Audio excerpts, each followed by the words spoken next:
成，衣服呢？啊，你今天去哪儿了呀？打了些鱼，回去做饭了。好，哎，老张，给我带点肉回来。好嘞。这大好的天气，就该找个有葡萄架的阴凉处睡一觉。唉，罢了，那都是过去了。既是来了人间，在找芙蓉君之前，我得自己先玩个够。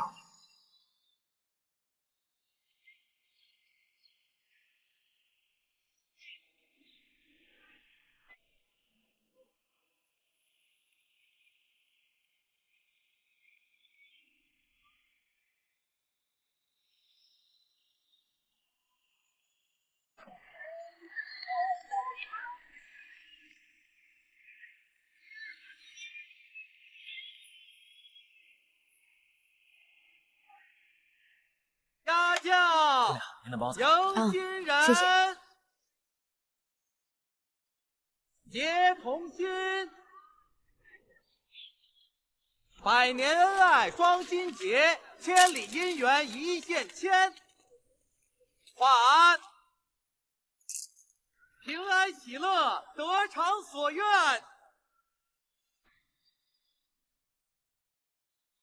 一拜天地，二拜高堂，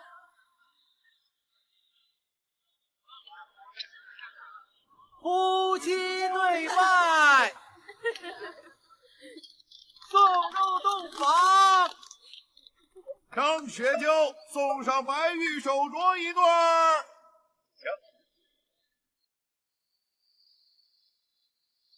杨员外，送上玉壶白瓷瓶一对儿。结账。顺义兴隆。谢谢您，谢谢您。大老爷，送玉如意一只。碧苍王沈梨，送上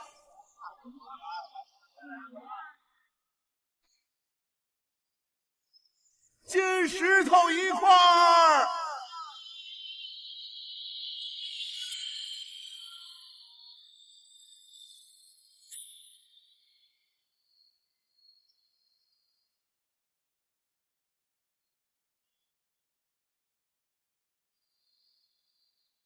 血色天地变一散成黄，凶光如花映一城的希望。林墙的锋芒，这四方的喧哗，是与非似莫似幻。轻落红尘变一念成王，再度缠绵住一生孑然。浮生梦话，谢谢。不客气，您慢走。可如故的脸，辜负这一趟世间的缘，完整了心的空缺，再各赴诗约。倾诉明知故余生的劫，断肠连诉绿叶的界限，星辰烈焰，山河共建如初颜。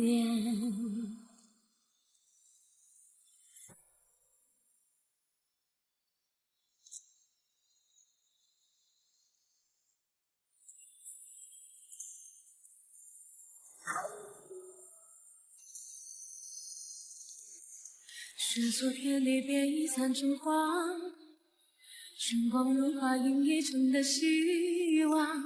林墙的锋芒，是四方的喧哗，是与非似莫似幻。轻落红尘变一念成王，再度缠绵负一生孑然。浮生梦话，与你把酒相望。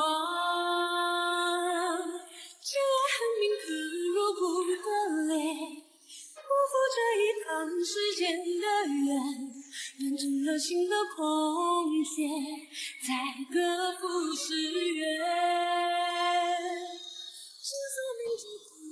哥的，下来吃饭。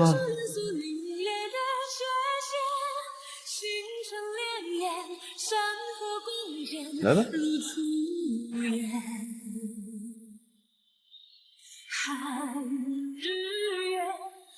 只是因为没有哪一串葡萄是直接一口过的。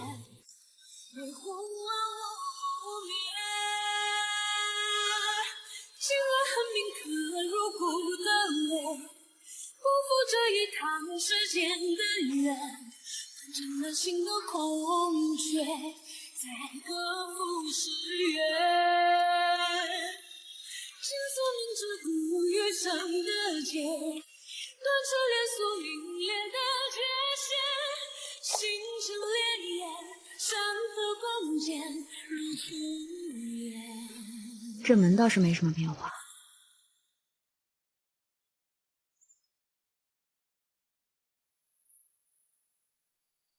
你呀，真是片刻不得幸免。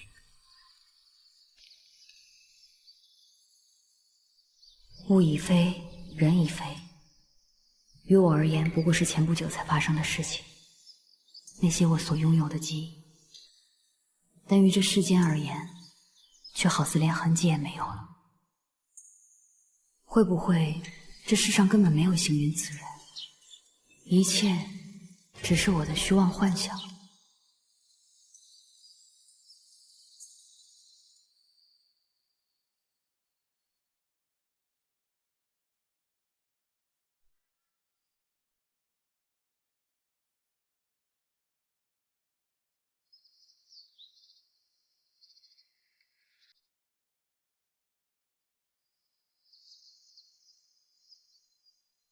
要说100年前在江湖之上声名大噪的清盛城城主顾城锦，他这一生可谓是传奇。顾城锦对清盛城可谓是殚精竭虑，为清盛城百姓行尽善事。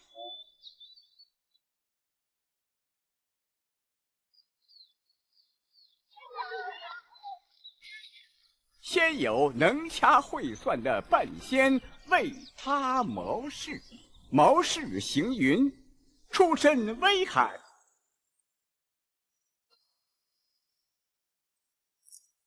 本是平民之身，却有惊人之计。行云意外得罪了彼时清盛城的大公子，小院被烧。霎时间，浓烟杀声连天，火光四溅，而身体孱弱的行云却在一众高手的刺杀下，竟然如有神助，逃出升天。而后，顾城锦杀了亲兄，终于坐稳了清盛城之位。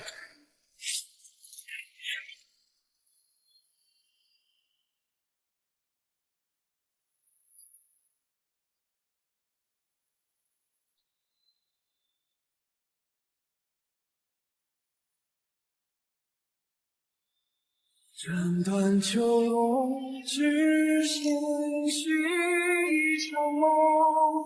转动心间，月色无悔初相逢。天里变化，回忆太汹涌。而顾城锦的神秘妻子叶氏，死而复生之后，却伴青灯古佛终了一生。顾城锦钟情叶氏，一生未曾续弦。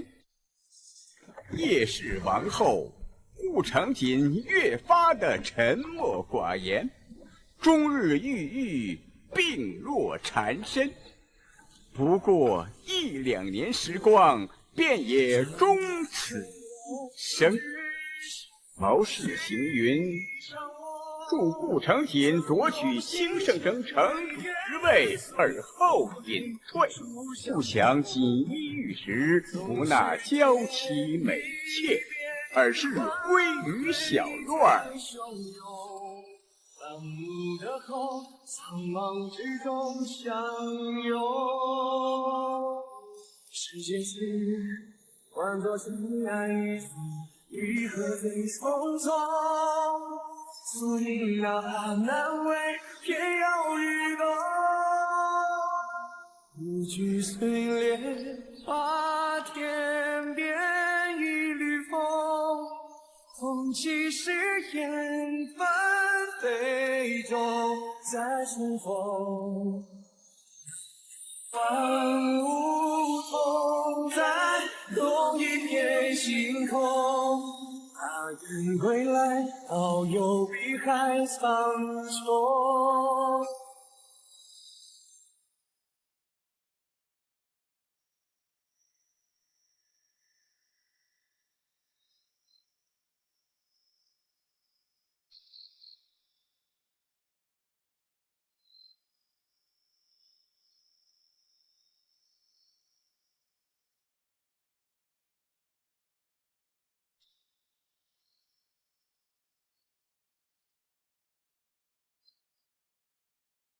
行云在这世间留下的痕迹，就只有这么一点了。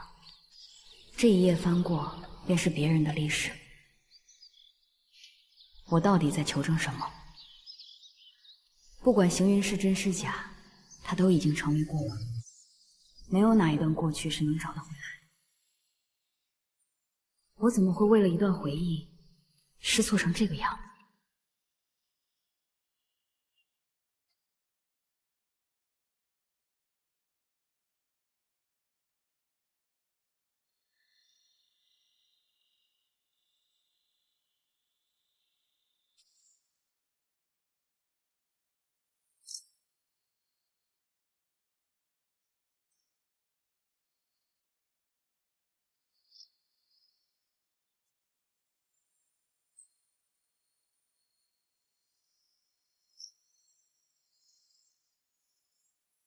沈君还要跟多久啊？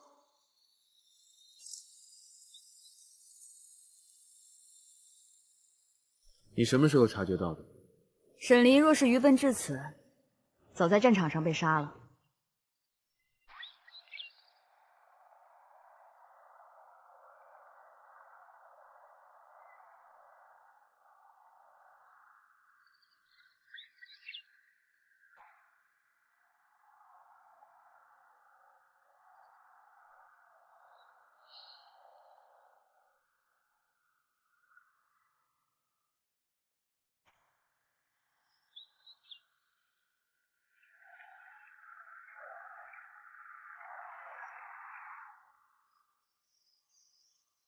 申君，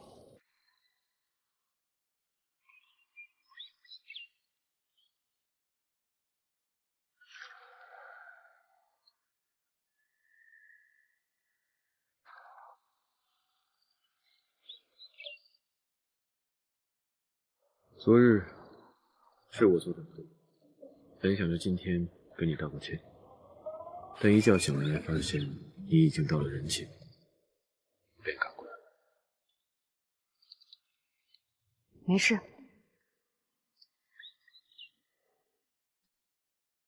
左右对付芙蓉君的法子还多着呢。那晚我冲着神君发脾气，用灵尊训斥的话来说，便是以下犯上。沈离也有不对。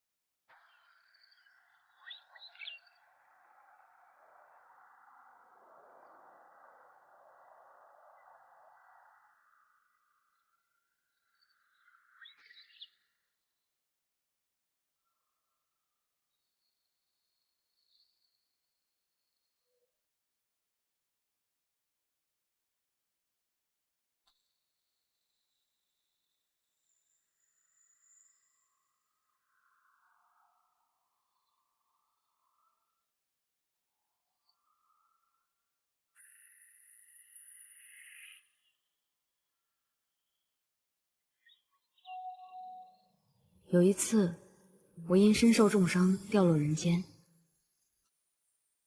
就躺在那里，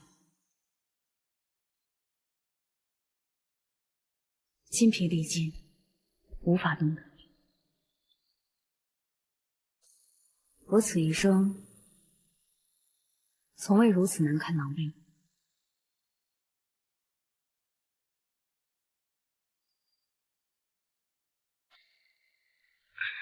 子昂，下吧。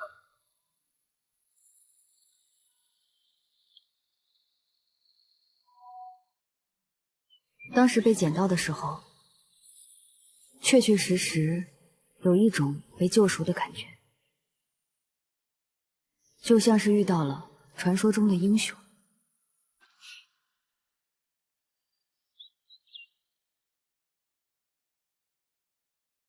我这辈子第一次遇到属于自己的英雄。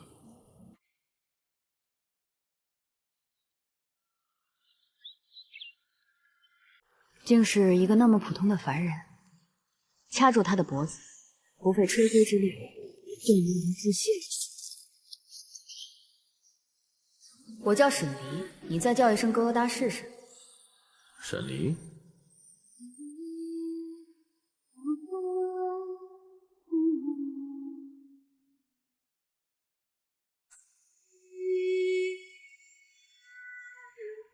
大概是从那个时候起，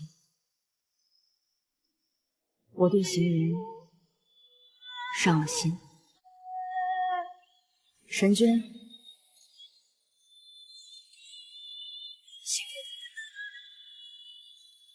沈离不笨，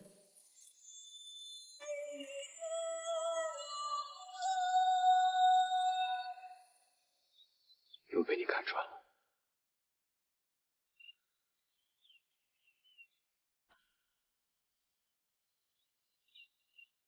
其实早就有所察觉，只是我一直想不通，好好的天外天你不待，为何要下到凡界，做一个那么憋屈的凡人？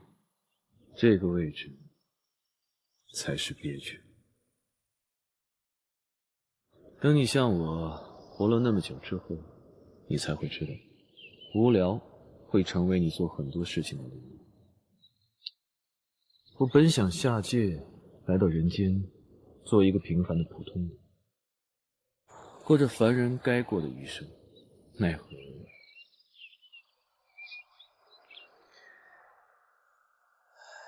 我虽然变成了凡人，却没有换掉身为神明的记忆。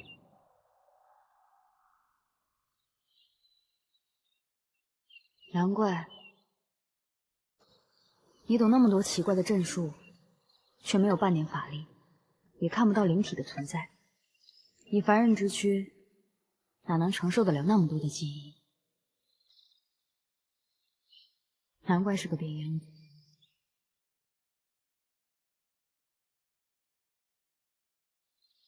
那既然你全部都记得，为何却要与我装作不认识？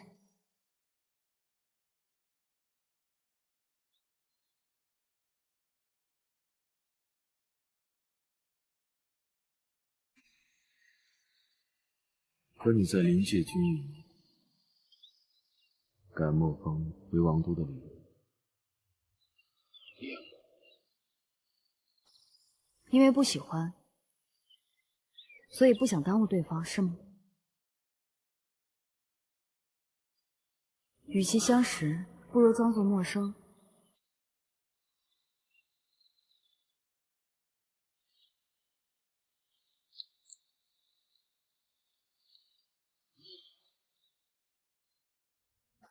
你是这样的意思啊？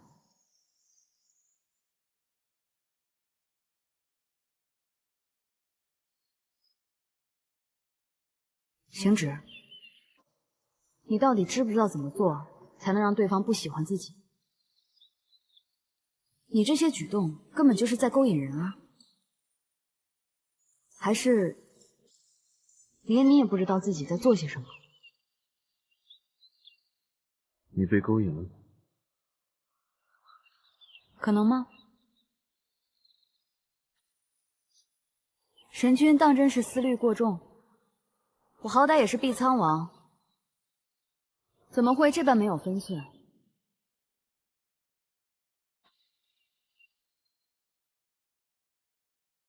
我之前遇到的是凡人行云，所以能够去喜欢。但你是上古神，我又怎么能把情感延续到你的身上？身份的转变确实会改变很多。若有朝一日，你我在战场上相遇，我会成全那个身为碧苍王的沈云。不过，灵界与仙界马上就要联姻了，根本就不会有那么一天。其实我今天想跟你说的是，你若不想是行云，便不再是行云，没什么好隐瞒和伪装的。本来在我心里，行云就已经死了。你现在是神，行止。神离，自始至终，行云行止，都只是我一个人。不是的，对我来说不一样。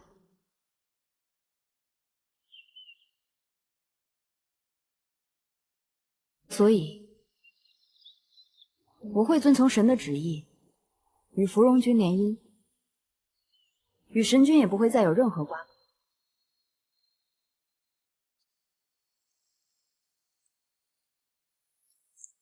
神君不必忧心了。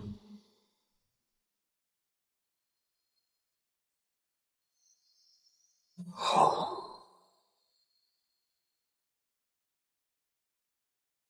既然你能这么想，那便最好。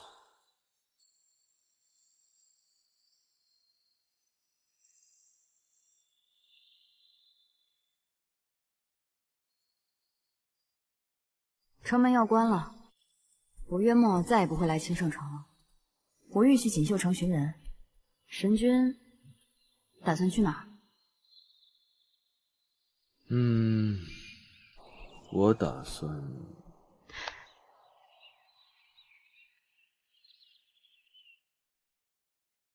有奇怪的气息，而且并非善类，你感觉不到吗？即便如此，你为什么要拉着我呢？我并不懂。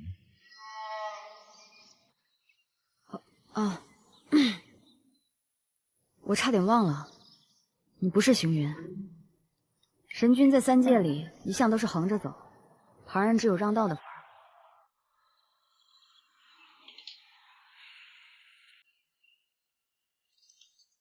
哎，你可真是放肆张狂。不过也是，你是神君，地仙，这是地仙的气息，没有仙界的旨意，他们怎么能胡乱侵人啊？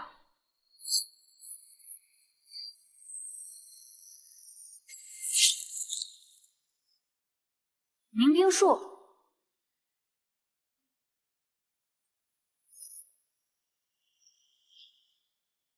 止水术有何不同啊？止水术乃是上古神秘术，可冰封万物，而你说的凝冰术，我不知道，不足一提。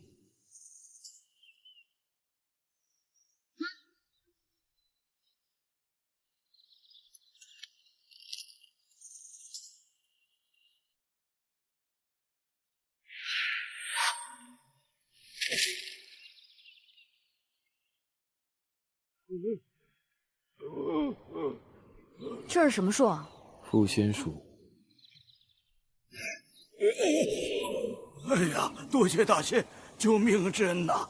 这么久不见，你还是这么弱啊？你是啊？没错，我是。啊？他们为什么要抓你啊？哎呀，此事说来话长了。这源于一个修仙门派扰的祸事。3个月前，一个叫浮生门的修仙小派在江湖上名声大噪，这本不关我们的事。但他们却开始宴请各处地仙，不少地仙受邀而去，但一去却没了音信。那时大家都还没怎么在意，但那门派又派人来请了第二波地仙们过去，第二波人走了，也同样没有回来。大家感觉有些不对，于是等那门派第3次来邀时，大家都不肯过去。可没想到，他们就一般人开始强制抓人。哎呦！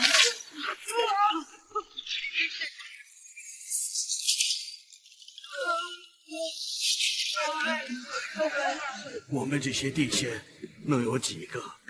抓了几波，又请了几波，后来又零零散散的扣走了一些人。不到几个月，这方圆几百里啊，抓的恐怕就剩我一个了。我还是幸亏躲到了城中，趁着人多呀，我隐藏了一些时日，最后还是被他们给抓了。今天要不是你们，我恐怕都回不去了。你们地仙好歹也是个仙神，法力不强，但也不至于弱到这种程度吧？有一些法力高的地仙曾经试图反抗，但是他们好像有专门对付我们的办法。哎，你看，就像这绳子，只要被它捆起来，你是怎么挣扎都解脱不了啊！先前有些地仙说，他们好像用的不是仙术，是你们灵界的东西。灵界与仙界本就互不信任，虽说与仙界撕破脸皮没什么可怕的，但若是受他人挑拨，导致此等局面，总是让人难以接受。哎，你把你那什么术解开。这样使唤上古神不太好吧？别墨迹。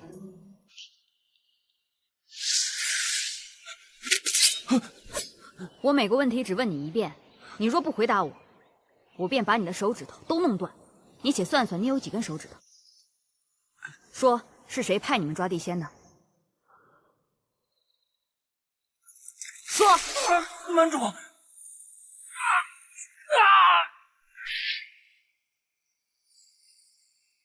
被下了咒，若他们答了不该答的问题，便会身亡。多么恶毒的咒术啊！线索断了。或许我可以帮你们找到地仙。怎么找？上古大地之神在神陨之际，把他的神力藏于土地。我们这些地仙都受到大地之神的庇佑，身上都有微弱的上古神力。只可惜大地之神离开太久了，我们只能取得微弱的联系。但是我能感受到大概的方向。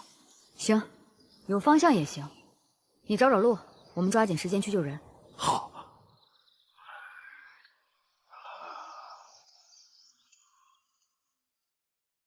神君，我此次来人间是来找芙蓉君的。现在遇到此事，或许神君能去找芙蓉君。神君，芙蓉君的事不用管他。你在想什么？我在想，他们抓了那么多地仙，想干什么？有头绪吗？正如葫芦所言，倘若他把所有的地仙都拿去炼制，或许是想要得到上古神之力。若是如此，那此事并不简单啊。还是要去看看。好，那到时候去救人，破阵破法的你来，做人我来。要矜持。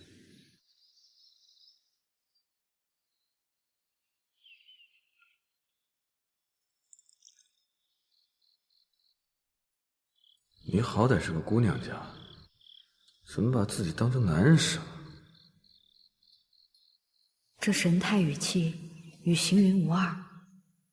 先前他还在我面前刻意隐藏，这下全都说破。那些劣根性便都暴露了出来。真想将他拖来狠揍一顿，哪有像他这样一边拒绝又一边勾引人的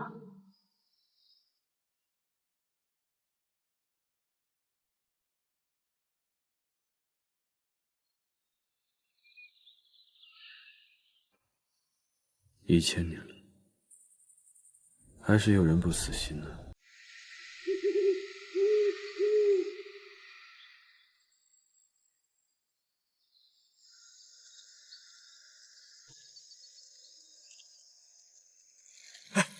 你看，就是那儿，那儿原来住着一大妖怪。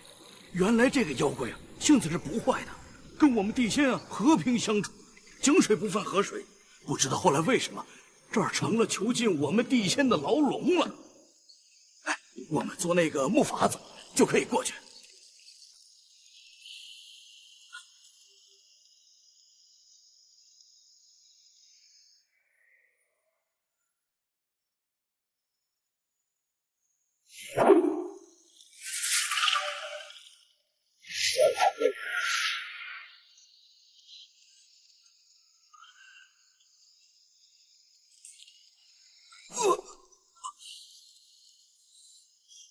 怎么回事？门主，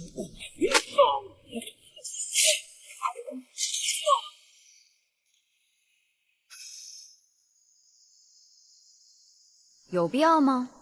没必要，单纯觉得很有趣。好了，后面的事交给我们，你先回去休养。放心吧，这些地仙不久都会放回去。不行不行，你不知道他们很厉害的，我很担心你们。我觉得我还是陪你们一块儿吧。你该为他们担心。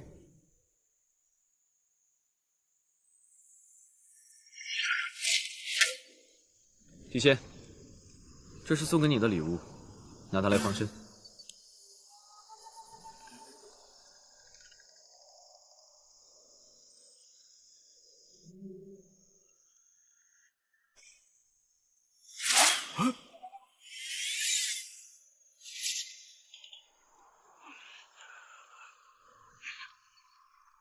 好歹是个上古神，怎么送人礼物如此小气？只要他不把那木棍丢掉，这方圆100里没有人是他对手。你这是谢谢他提供有用线索，也谢谢他上一次在人间特意赶来救我们，虽然没救成功。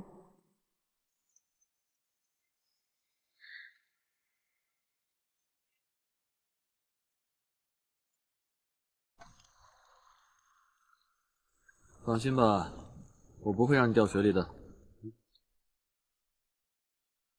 我也没那么怕水。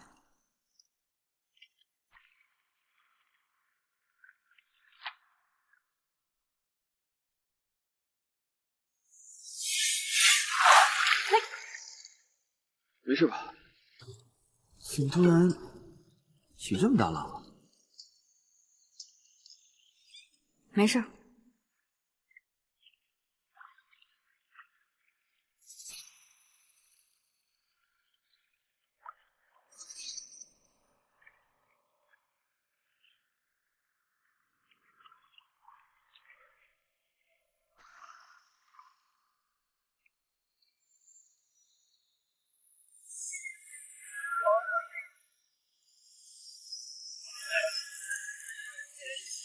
你们到底是谁？你何为？这个像是灵界之人。出去！无界之欺人太甚，我做错了什么？这件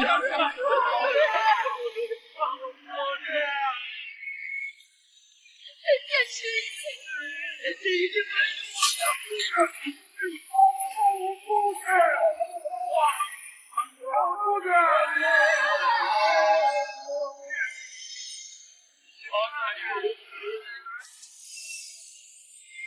我想死你！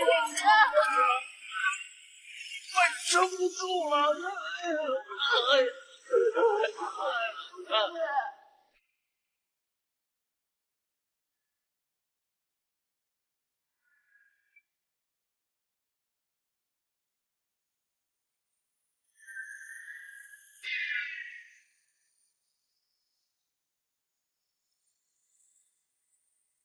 需要带吗？带走。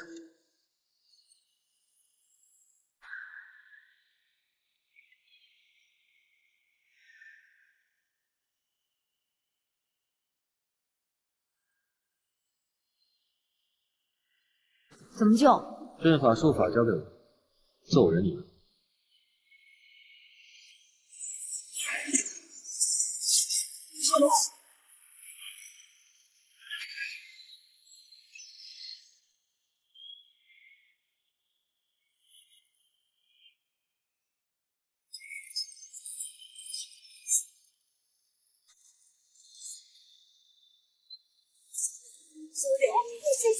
谢谢有人来救我们了。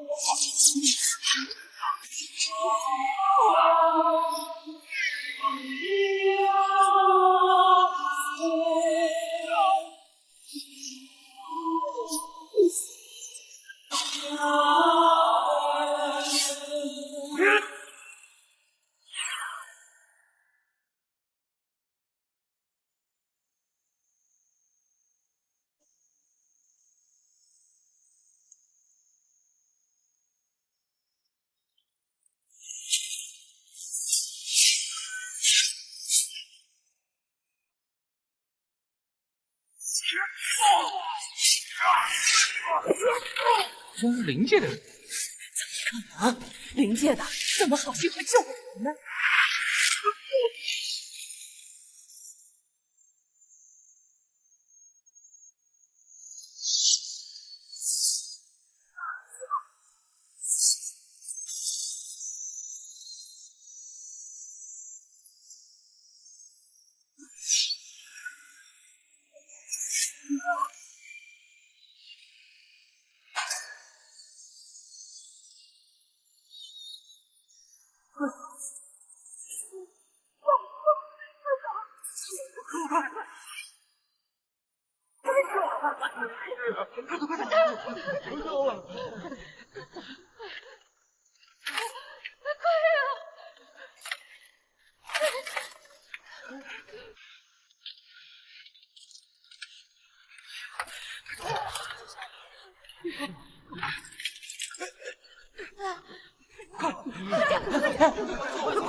此地不宜久留，快回去吧。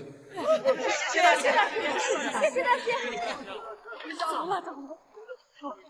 谢谢大仙，谢谢大仙。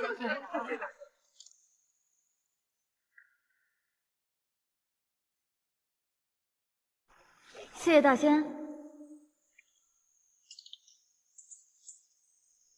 走啊！多谢仙君，多谢仙君。起来吧。先前那些地仙被抓去哪儿了？你这灵界的家伙，居然还敢有脸来问！你会不知道他们去了哪里？好歹是救了我们，你别这样。我只说一遍，生擒地仙一事，与我灵界没有半分关系。我也是今日无意得知。胡说！就是因为你们这些灵界之人野蛮横行，居心叵测，一直图谋不轨。你少说两句。这次请了我们，不知要做什么，下次是不是就要去仙界抓人了？你们这些灵界的家伙，没一个好东西。你们的灵尊更是这样。再敢放肆一句，我毕苍王必让你尸首回家。是令。我本不想杀你，但既然你已将我定罪，我就将这罪名坐实，让你死得踏实一些，可好？此人满嘴喷粪，辱我君王，还诬陷我灵界未行之事。我灵界常年被这些喜欢闲言碎语的东西恶意重伤，不废了你，难消我心头之怒。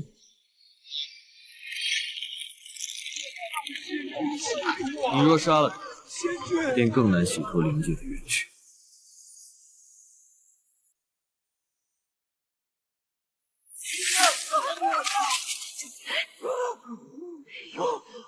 是说了几句，生这么大的火气。不是，你们灵界中人难道就不能体谅一下吗？各位地仙，就是，即使害你们的人身上带有灵气，但并不代表就是灵界中人所为。可能是有心人从中作梗，挑拨仙灵两界的关系。前段日子我到过灵界，灵界的族民并非像你们所想那般嗜血好战，还望各仙君勿听谣言，以免中了奸人的计谋。据老朽所知，前些日子去灵界的是天君皇孙芙蓉君一人。方才那位女子自称是碧苍王沈离，莫非真是你们夫妇二人？芙蓉君与碧苍王尚未谋。既是仙君的话，那便是真的了。是。碧苍王一心为了灵界，并且极为护短，他听不得有人损害灵界的威望。他刚才那般，也是突然来了脾气，还望各位见谅。仙君对王爷倒是极好的，并非先前传闻中的那样啊。对。因为他值得。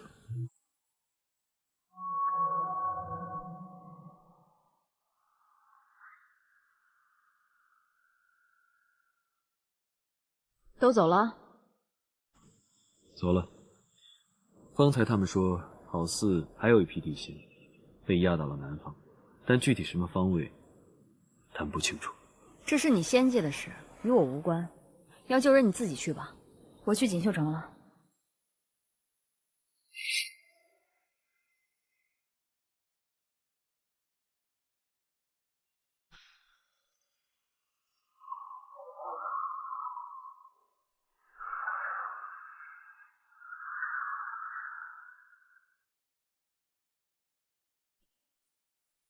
跟着我做什么？锦绣城也在南方。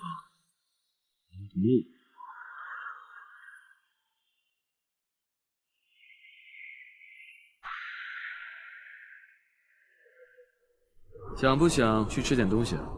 不想。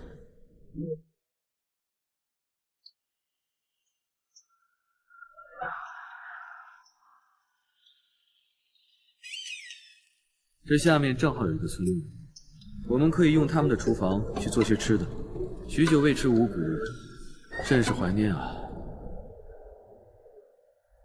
你做？我做。行云做的东西确实有几分让人想念。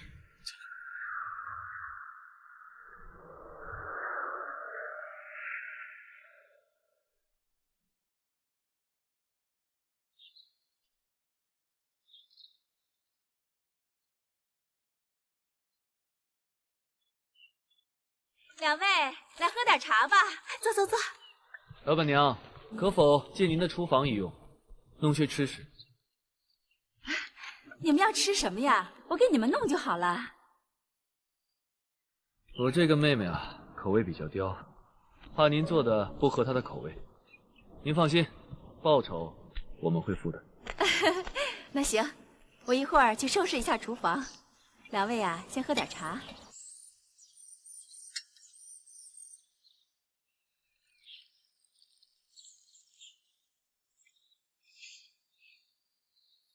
两位请。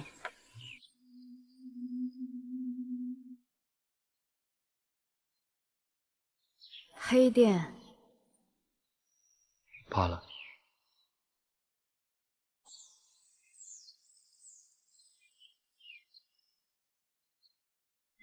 私以为他们还是黑不过神君的。王爷抬举了。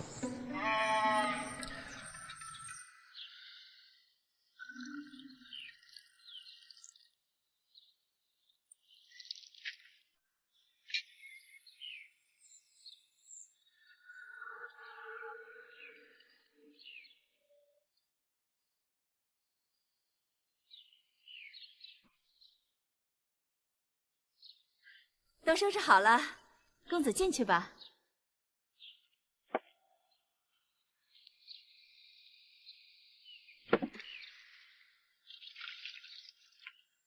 怎么了？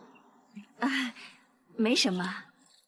看你们跑到这荒山野岭，一点也不见疲色，想姑娘的身体是极好的。还行，不过就杀过千百个魑魅而已。姑娘真会说笑。我从不开玩笑。过来。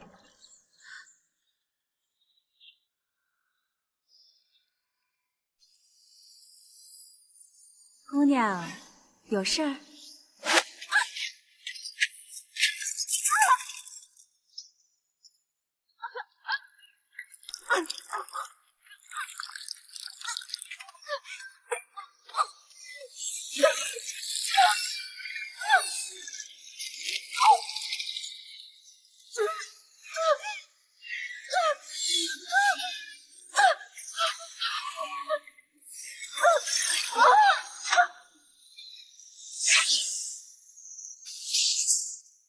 出来！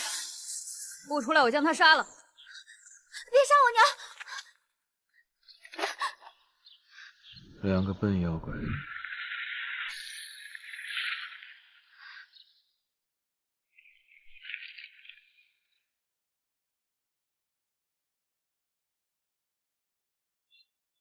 小何，我不是小何，对不起，我叫锦溪。忘了，小何已经为他喜欢的人牺牲了自己，而且，就算他真的是小何又如何？毕竟不是人人都是行止。你们2个道行也不高，竟然如此胆大，摆摊害人，实属放肆。你们就不怕此处的山灵地仙问你们的罪吗？这里的山灵地仙早就被抓走了。什么时候被抓的？抓到哪儿了？说话呀！我不会揍你。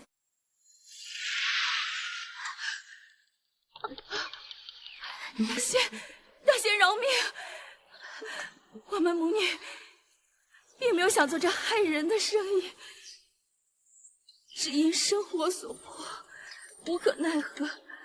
但这几个月，我们没有杀害过一个人，只是抢走了他们的食物，便把人放了。求大仙饶过我们吧！你们是从什么时候开始在这里摆摊？为什么要做这种事？也是因为四处山灵地仙不停消失，一个都不在了。后来听山上其他的妖怪说，好像被一些叫浮生门的家伙给带走了。又是浮生门，看来他们不止抓了青圣城附近的地仙，一个近年来才崛起的小修仙门派，哪来那么多本事擒住那么多地仙？而且身上还有灵气，莫不是界里真有什么图谋不轨之人？既然这样，我们现在立刻启程进修城。这顿饭我改日再做给你吃。大仙，大仙，你们可否带我一起去锦绣城？我很想念爹爹和景言哥哥。城里面瘴气四溢，你一个小妖，不怕你撑不住啊？走吧，给他一张避瘴气的符纸便罢。我也不想再跟你单独走了。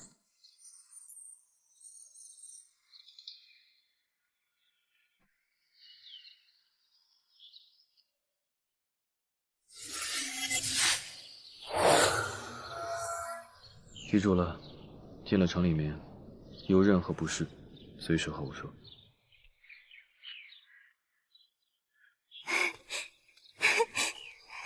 娘，娘，去吧，照顾好自己。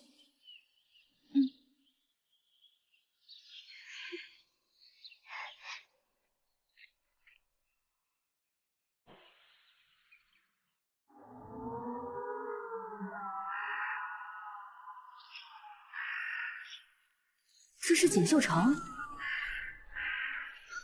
怎么会变成这个样子？不知道的还以为又回到了虚天渊那哪处。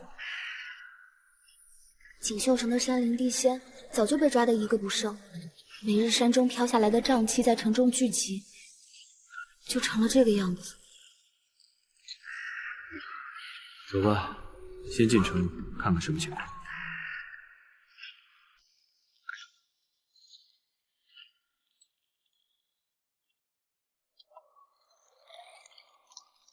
这城中比想象中还要糟糕，这城里的凡人怎么能受得了？可有办法清除瘴气？自然可以，只不过这城里面的瘴气乃是受山林之害，清除了此处的瘴气，只能治标；清除山林间的瘴气，才算治本。先治标，再治本，总比什么都不做来得好。娘，你不要睡我。阿娘，阿娘，你不要拽我，你别摇摇，要变得好。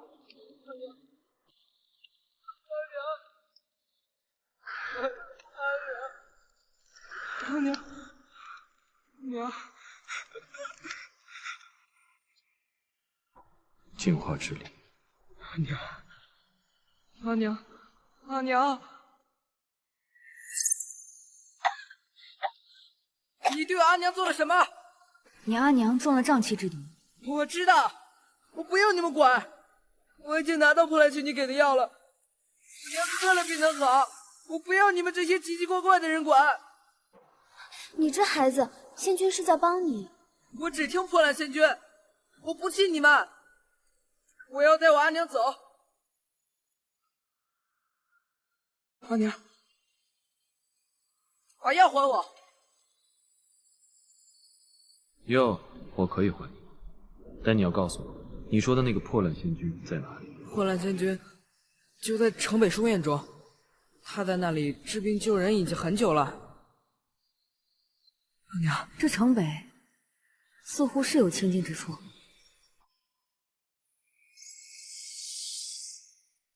这药真能治吗？我不知道，但刚才我这么一想，就错。仙界是否还有像神君一样喜欢下凡治病救人的仙君？神君可认识？去了不就知道了吗？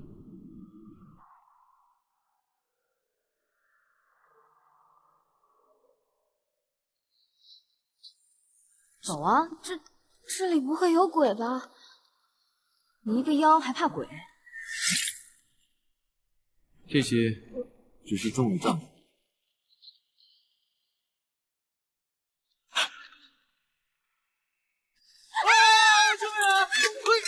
哎呦！怎么还打人啊？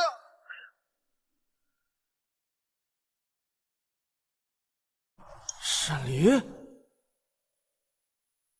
神君，你谁呀？芙蓉君。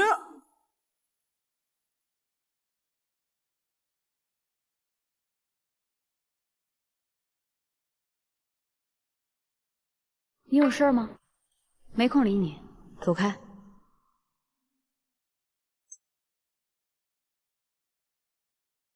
你太过分了！本仙君舍命救了一座城，你就这样对我？要不是我赶到锦绣城，这里所有人都被瘴气给吞了。是本仙君用净化之力才把局面控制住的。你这么嫌弃我干什么？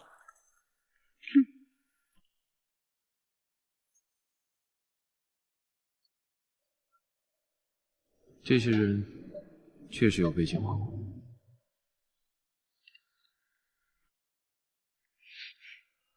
快回去吧。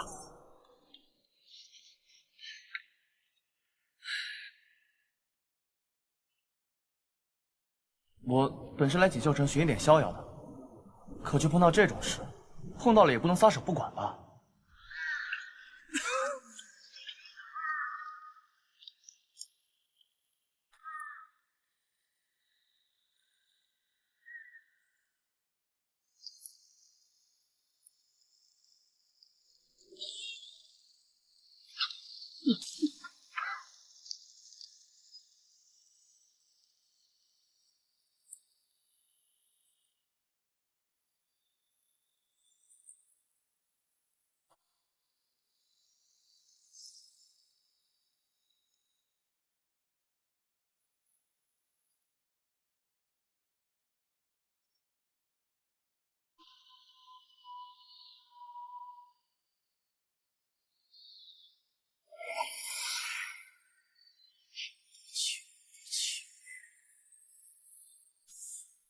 什么来着？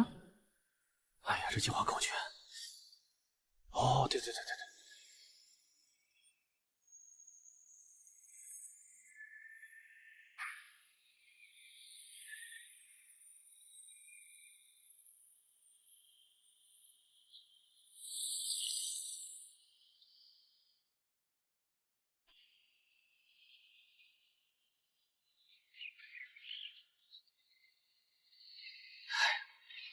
好了，你没事了，赶紧进去吧。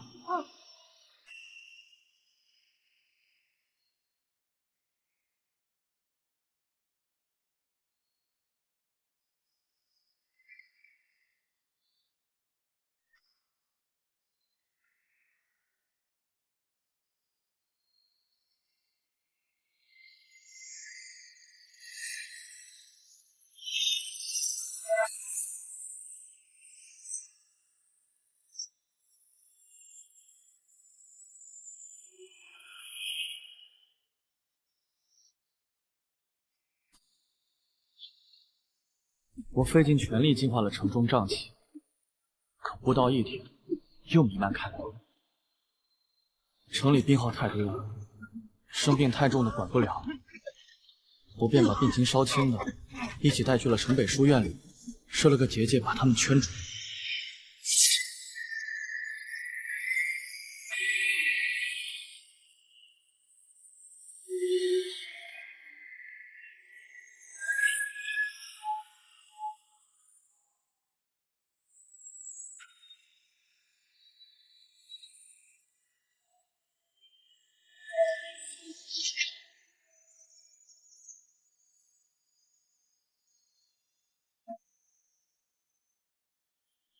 我每天都出来消除瘴气，这瘴气越来越重，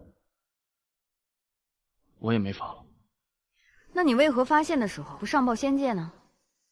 是怕被抓回去吧？现在要硬着头皮，也要凭一己之力去净化这里的瘴气。扛不住了，想起来找人了，还一个人拯救一座城，真是好笑。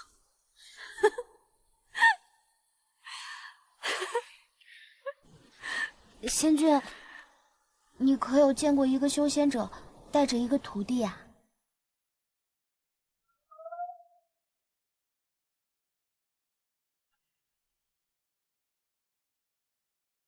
自然是有看见，就在本君设的结界里。你可否带我过去？当然，我牵着你们，这里瘴气太重，当心看不见。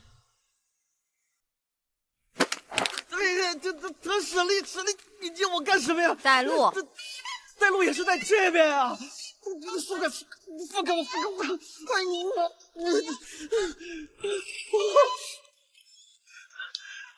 呦，路在这边，快跟上！疼使力，疼死了！没那么疼，快松开，快点，放开我！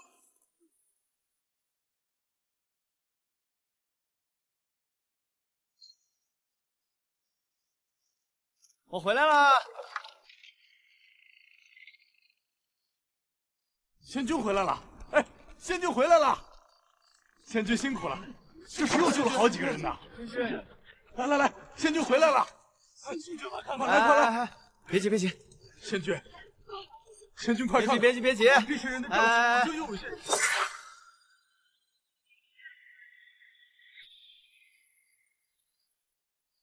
好了。谢谢。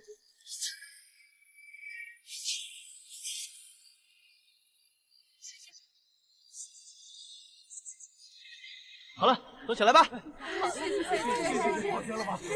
仙君好厉害，仙君真是大善人。这儿以前呢是个书院，后来院长行贿贪污，什么恶事都做尽了。被抓了以后呢，这书院就废了。我看这风水还行，就用来当个避难所。都被抓了，风水还行？风水要不行，才不会被抓呢。恶人怎么配？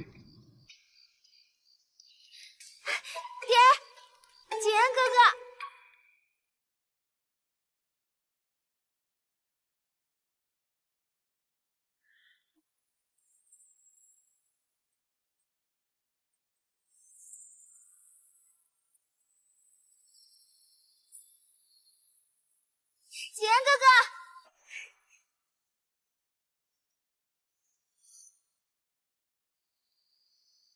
他们，爹，你怎么来了？景言哥哥，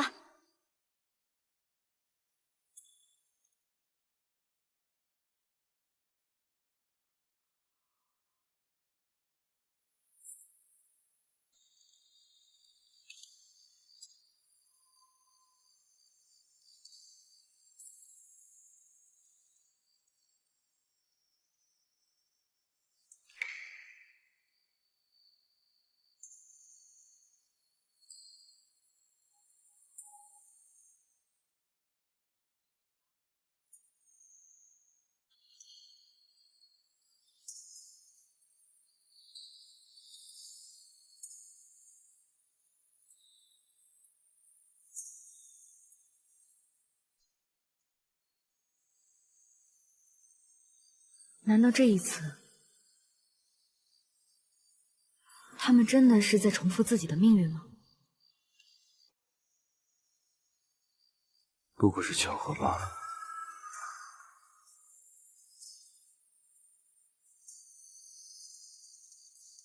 在顾城锦当上城主之后，在他人生中的那么多个日夜里，有没有哪怕一瞬间会回想起曾经有一个才露尖尖角的女子，为了成全他，谁让你而再无机会盛放？你娘呢？为何放任你到此处啊？阿娘也担心你不好，只是她受了伤，怕受瘴气影响，所以没敢来。净胡闹！你就不怕染了瘴气吗？喝完这碗汤药，我赶紧送你出去啊！阿爹，前辈，前辈，此结界中无甚瘴气，大可不必赶令千金走。他也是思父心切，望前辈见谅。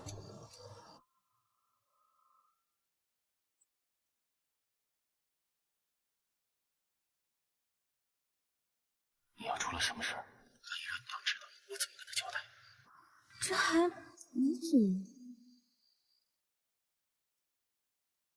一定会。顾城锦做了城主之后，在锦乐府花园内种满了荷花。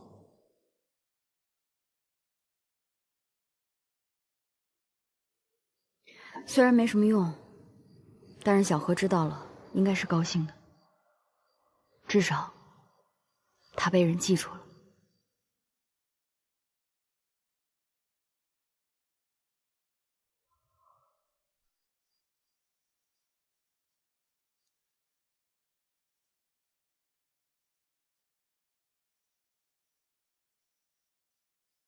这便是锦绣城因瘴气肆意出现的疫病。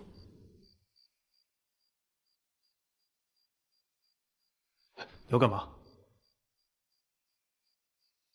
如何？你守他这么久，又什么都不懂，不如让懂的人来看一看。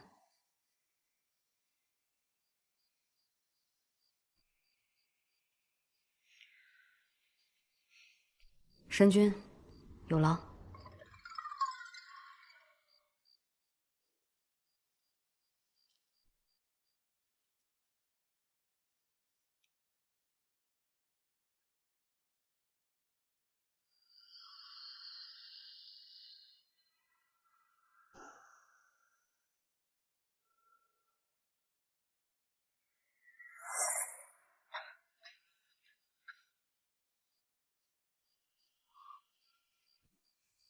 我去看一下其他患者。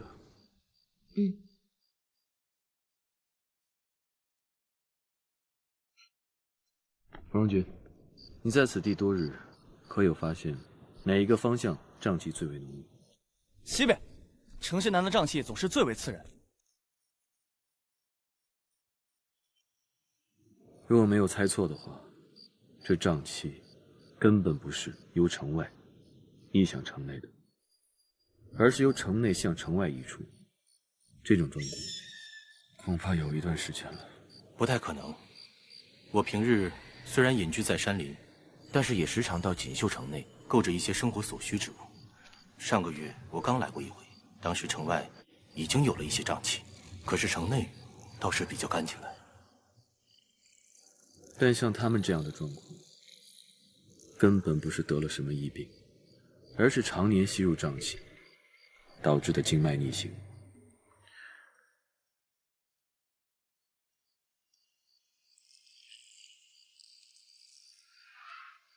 说来惭愧，数日前我吸入了瘴气，他们便在我的身体里留下这样的痕迹。那是在虚天阴时，他被魑魅偷袭之后留下的伤口。没想到那魑魅留下的痕迹现在还在，而这段时间，行止竟然一声也没吭。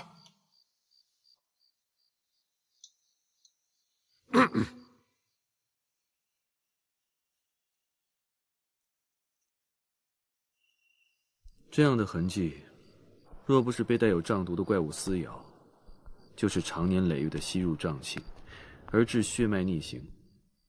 时间久了，达到一定程度，它便会爆发。各地地仙消失，神秘的修仙门派，瘴气肆虐不止。我想这答案，或许就在城西。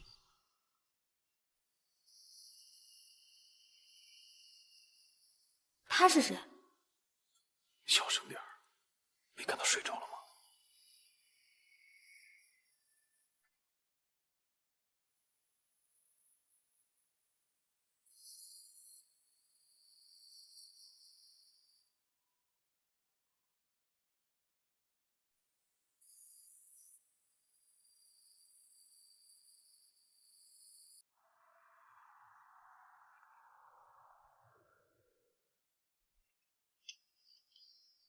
若发现此事真凶，必交由我灵族来处置。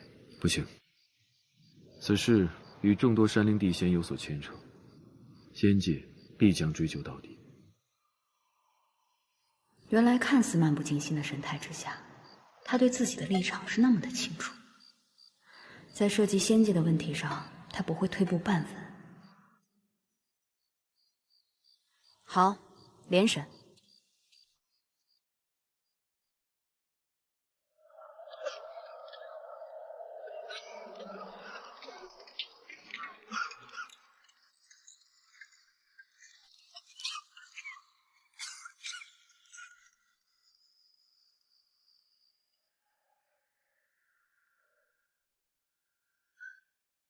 找的都快撞上城墙了，你干什么啊？给你变个戏法。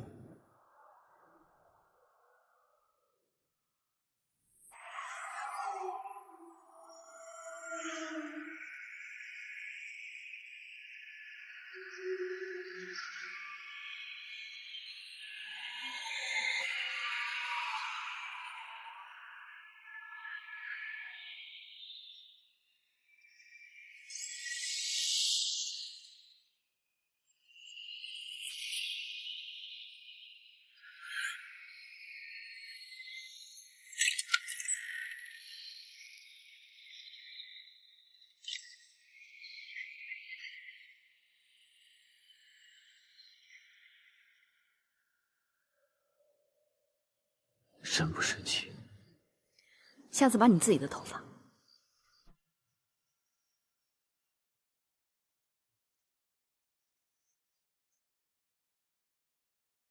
想必这就是福生门的老巢了。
说，主谋在何处？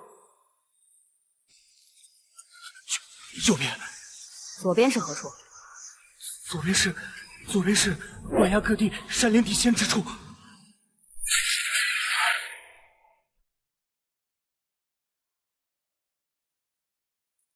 嗜血好杀，绝非好事。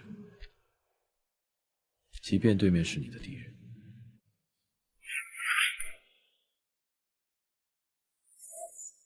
不劳神君说教。此处左方应当是关押各处地仙之所，我术法不精，便不去了。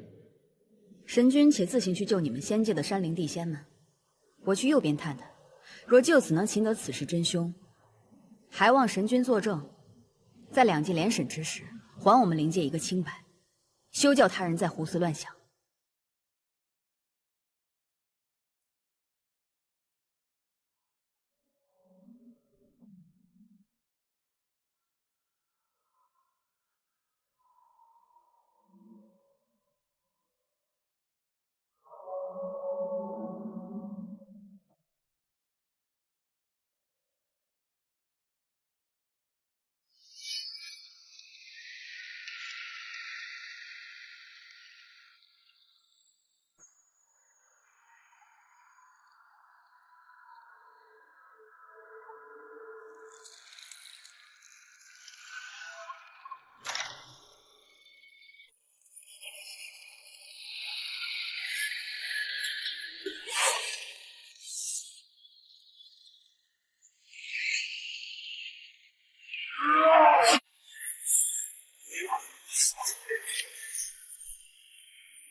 不愧是碧苍王啊！陷害我灵族，有何居心？陷害，这可算不得陷害。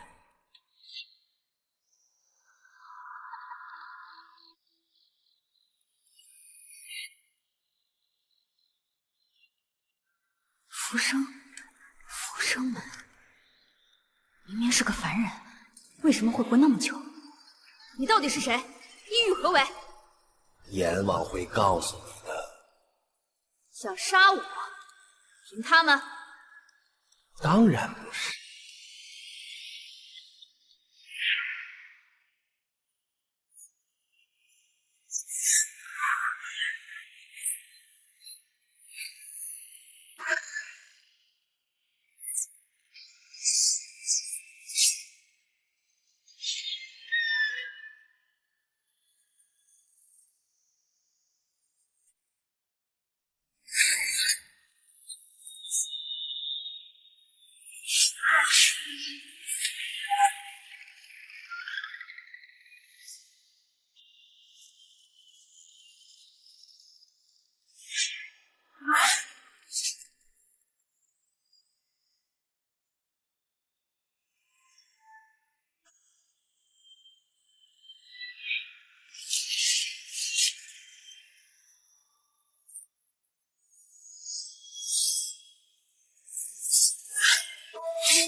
大仙，救救我！大仙，大仙，大仙，救救我们！救救我们！救救我们！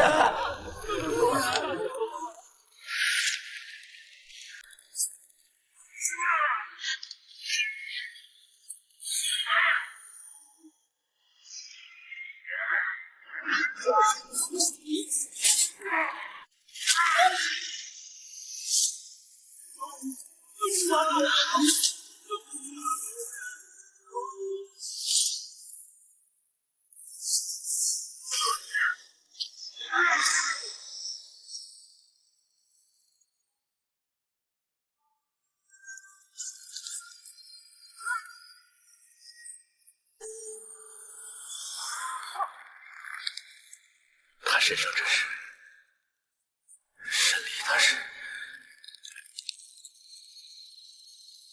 住手！留着他还有用。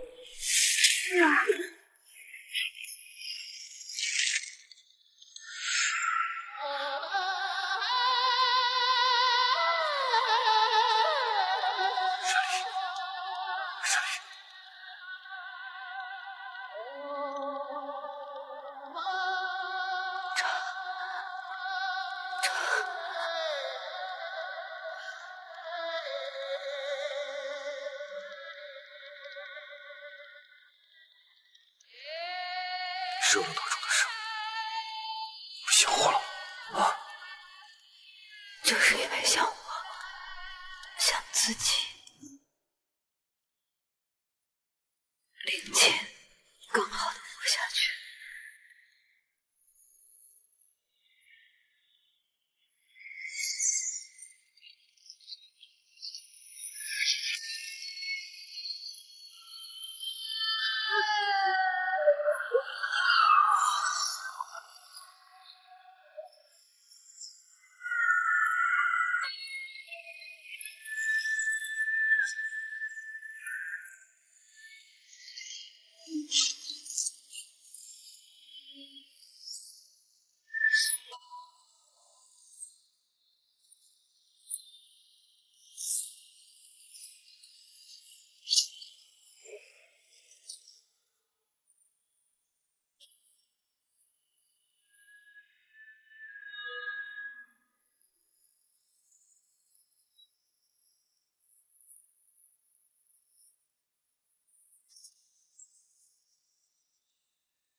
我会让你和灵姐都好好的，神灵，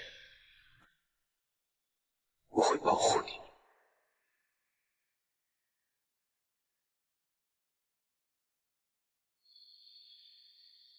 以前没有哪个人是星辰。看过生命的河，无息的流淌，挣脱束缚的壳，追寻着希望。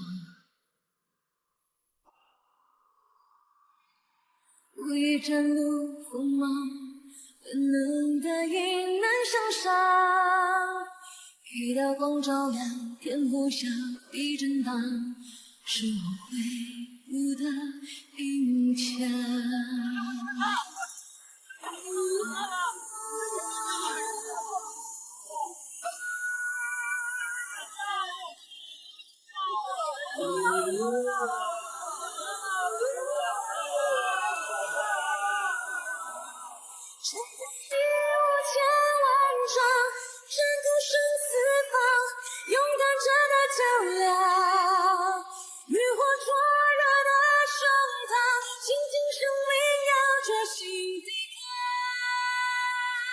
那边怎么样了？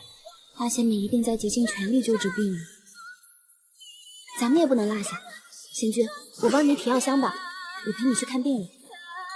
好，咱们一起。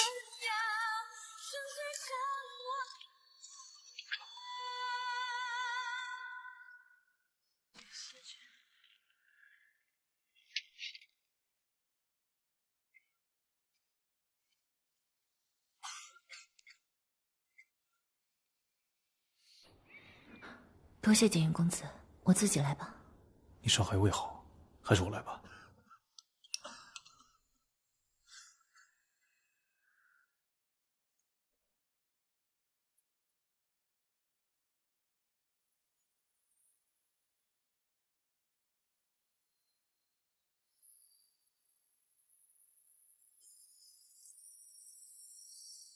不如公子与锦溪姑娘一同去帮仙君，我可以自己喝药。没事儿，让他先去。来，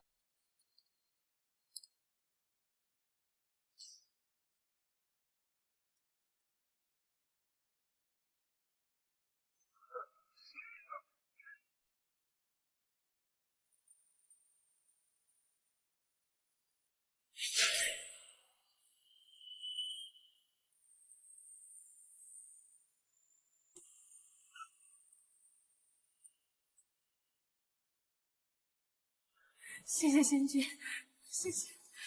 早点休息。谢谢仙君，谢谢仙君。仙君，累了，那歇会儿。我确实很想帮你，可是我担心，我怕我会露出原形。本山君的法力已经通到你身上了，绝对不会让你露出原形的。放心吧。仙君请自重。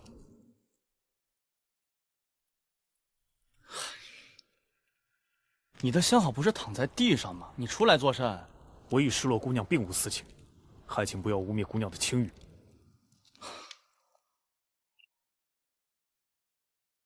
还站着干什么？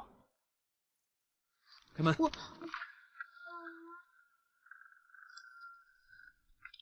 蓉君，过来。我过去一下。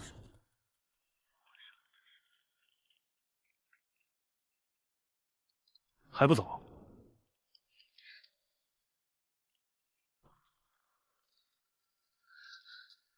我又没有做错什么。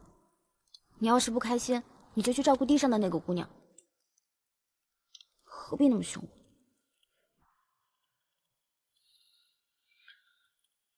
我做这些也是有原因的。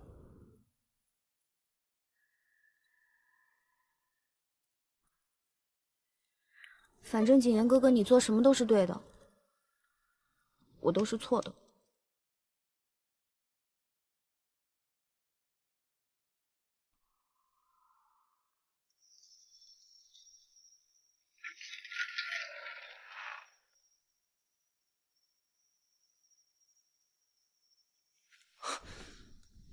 这是怎么了？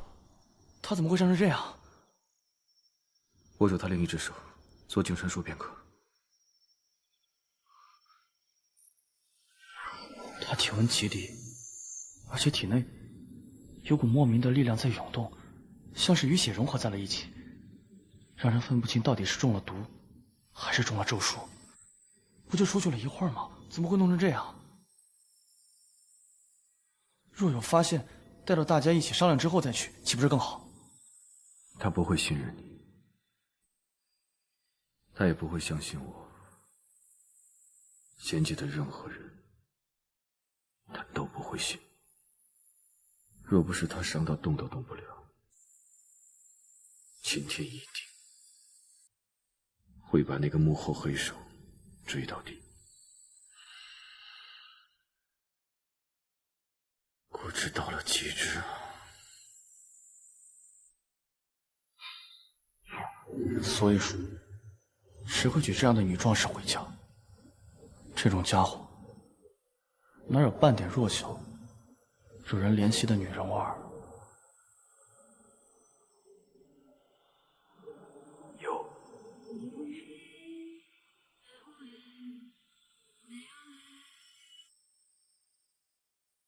他有。才是我耳朵出了问题，听错了。这个行止神君冷心冷情，千万年来也不曾听闻他为谁动过心，他怎么会联系沈离呢？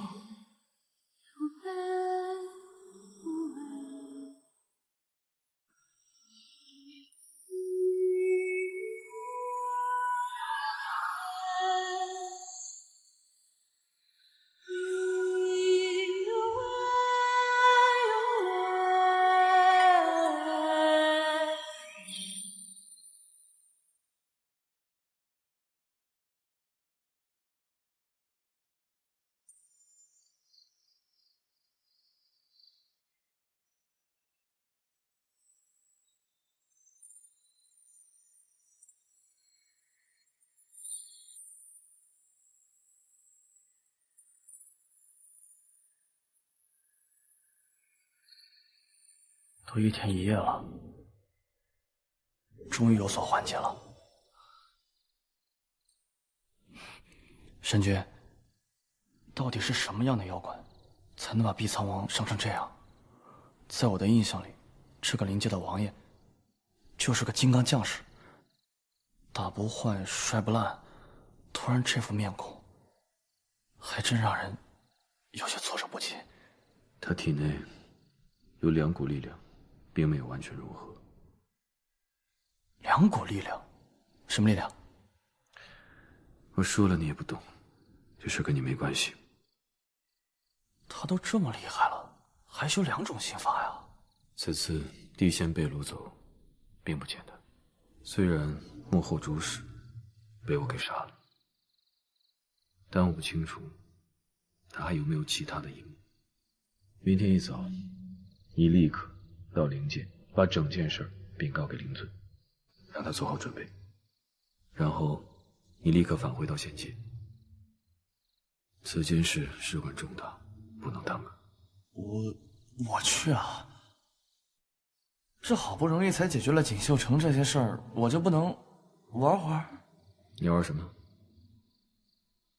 好啊，那我召唤出2只神兽陪你一块玩。没有，我明日就去。哎，神君，那这锦绣城的瘴气和吸入瘴气的人怎么办啊？瘴气的源头已经被我斩断了，各路地仙已经归位，清除瘴毒是早晚的事。至于那些人，我自有办法。这里没有什么事了，你收拾一下，赶紧走吧。知道了。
仙君，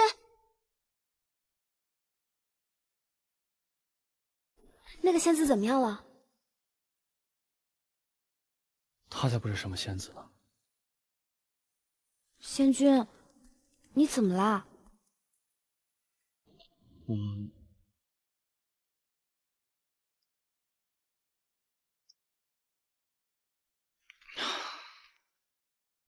这段时间，我其实挺骄傲的，守住了这个书院，护住了里面的人，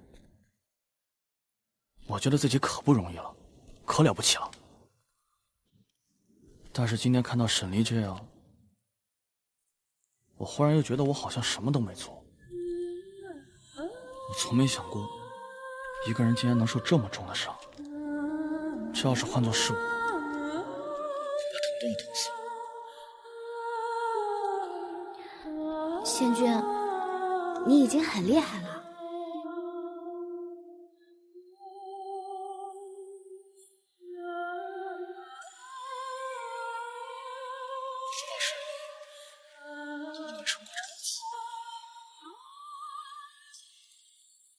另一个仙君也很厉害的，而且我发现了，他对仙子特别好，他一定会保仙子没事的。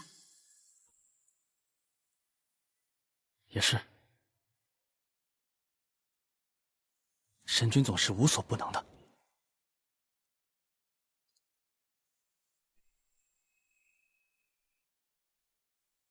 你就不会像别人那般占颜值，会柔弱，因为你太强，你不会躲在别人背后。你总是习惯单枪匹马，去战斗，去守护，去承担伤痛，去背负家国和天下。就是这样的你，一旦脆弱起来，就奇怪的让人心疼。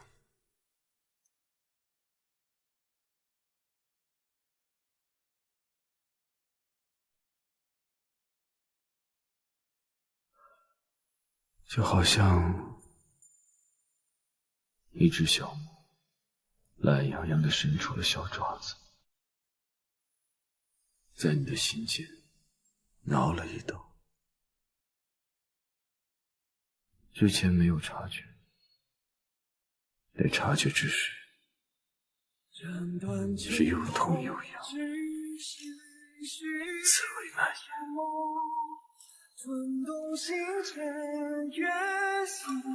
沈离，你真是个……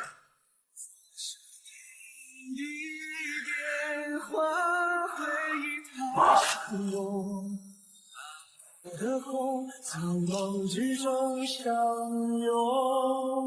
瘴气总算消散了。真的好多了。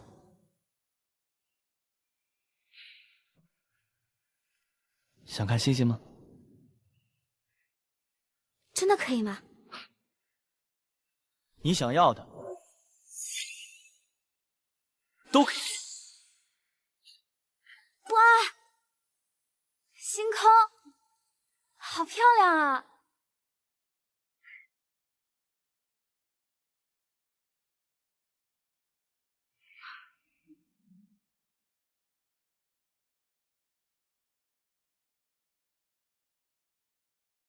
在我眼里，你比星空更美丽。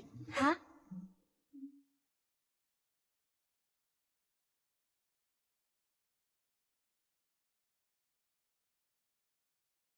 我说，止息！怎么又是你打断啊？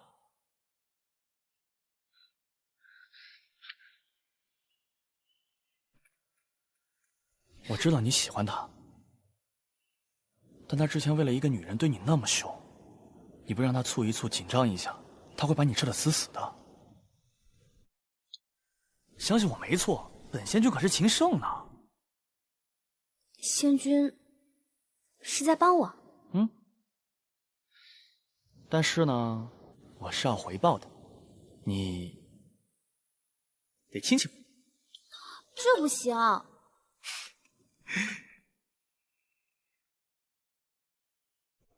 逗你可真好玩。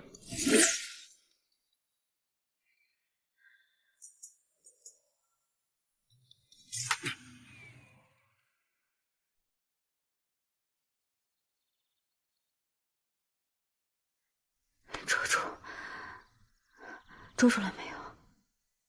浮生捉住了没有？浮生，就是烧了行云小院的那个家伙。现在回想起来，那个晚上的事情发生的太过于集中。现在他捉的那些地仙，又造出了那些怪物，还利用紫霞待我伤好，我一定要抓住那个混蛋。好了，先躺下，来，先把伤养好，这些事儿以后再说。我中的毒很难解吗？略微有些困难。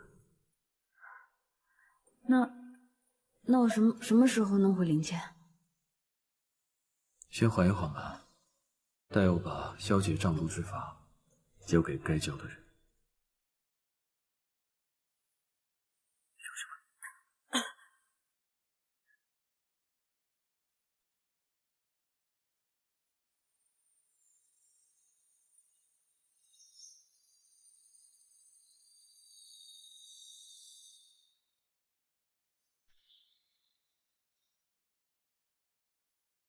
虽然没有捉到主谋，但是能够获得片刻的安静，也算是有所收获。换来片刻的安静啊，确实好。只不过，王爷下一次莫要拿命来凑。说来也是奇怪，在我遇到神君之前，无论是上战场杀敌，还是私下斗殴，从来没有受过如此重的伤。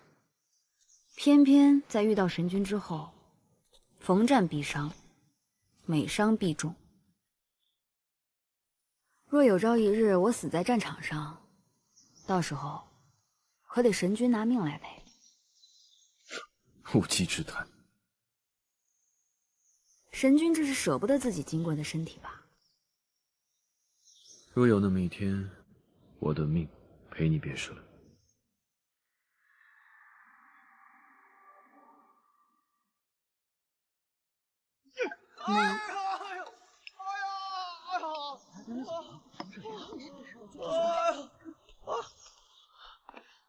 景言哥哥，你在做什么？太过分了！你让开，今日非除他不可。哎，小心，你师兄好厉害啊！哎呦，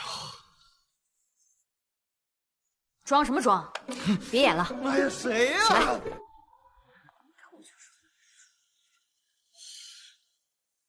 壮士，你恢复的好快啊！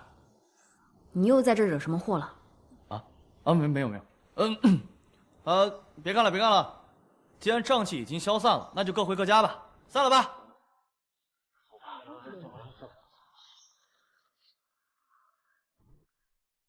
芙蓉君，你又搞什么把戏？还要不要脸了？啊，神君，我自然是要脸的。今日便打算回仙界了。就想走。你到底要做什么？与一个男子在外彻夜不归，你说我要干嘛？仙君只是带我看了一晚上星星。当真？自然当真。小齐师兄这么大火气，莫不是找了一宿没找到，错意蚀骨，忍不住了吧？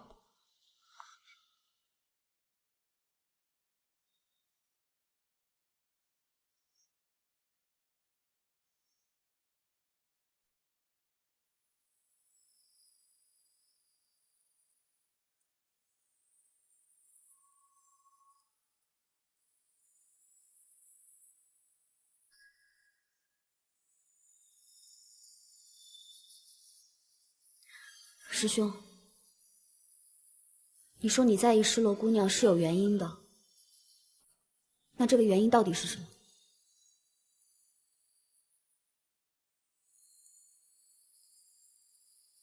失落姑娘，在我幼时救过我，在我拜入师父门下之前，我曾被一江湖门派抓走，是他救了我。自那以后，我们再未相见。此次与锦绣城再次见他，我便想报他的救命之恩。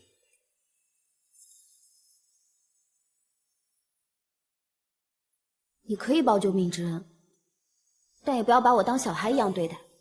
我不是小孩子了。锦溪，你干嘛去？整理药材。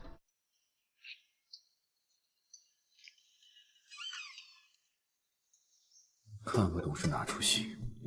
这位公子，你可有兴趣与我出去走走？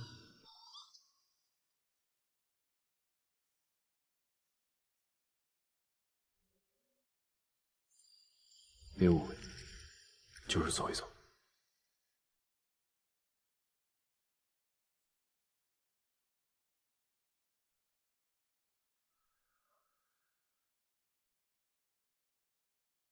听闻景言公子师从于名士，可习得一星半点的法术吗？说来惭愧，我自幼跟从师傅，却未习得半点法术。师傅说我天分并不在此，所以只教了我一些武功。我有一术，欲传给景言公子。此术可以清除人体内的障毒，不知公子可有兴趣？自是想学，可是你若想学，那便一定能会。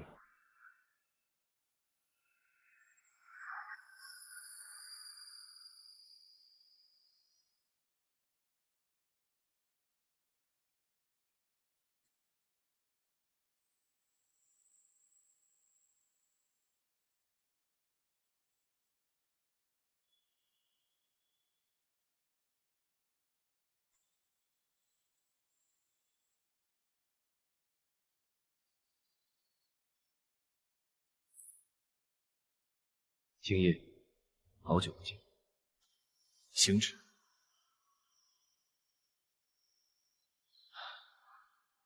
我本以为我们再无相见之日。天道之理，就算我是以神的身份活到至今，也无法亏其万一。能遇见你，全靠缘分。以前不知，所以轻狂，而今事事受天道所令，方知你我不过是尘埃一粟。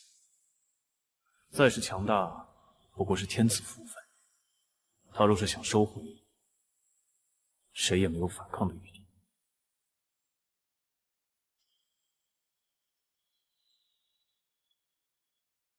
如今你将我的神格唤醒，不是天道所授，不可为之啊。我并没有做什么多余的事儿，我只不过是帮你通通经脉，好让现在的你得以学习消除障毒的法术，也让你开开眼，让你好好看看你牺牲一切去找的人现在成了谁，别又误入歧途，促许姻缘。你倒是比以前爱管闲事了一些，对神明来说，这可不是好事啊。我还有一事欲问你，浮生，此人你可有印象？浮生，我倒是有几分印象。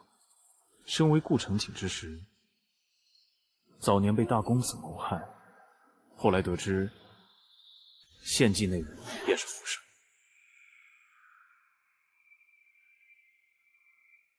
我犹记得，他已经被处死。此生，你觉得谁会与他相似？